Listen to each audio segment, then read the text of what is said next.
Kag sa numero 1 sa mga balita subong nga adlaw, halin sa pagdamo sang sulfur dioxide nga ginabuga sang bulkan Kanlaon, mga pagtayog naman sa sulod sang bulkan ang nagdamo. Fivolks nagapandam nga mahimo magresulta ini sa paglupok sang bulkan.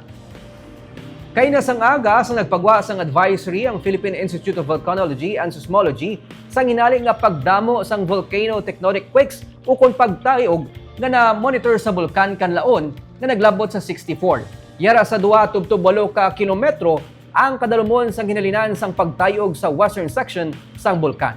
Ang ini nga mga pagtayog suno sa advisory sang Fivolks ang tuga sang pagkabuka sa mga bato bangod sang pagsaka sang magma na nagapangita sang alagyan pasaka sa surface sang bulkan.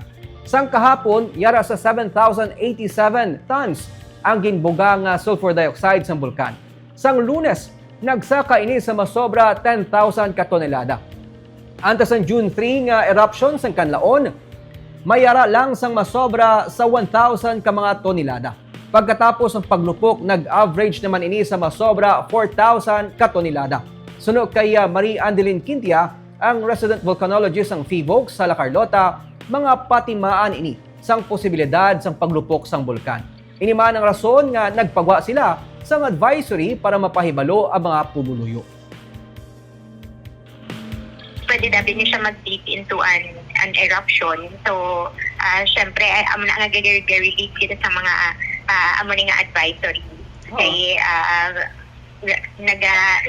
medyo kanina sang aga, medyo nagdamo ang aton nga mga number of earthquakes na record. Oo. Which could lead to an eruption? Yes, ma'am.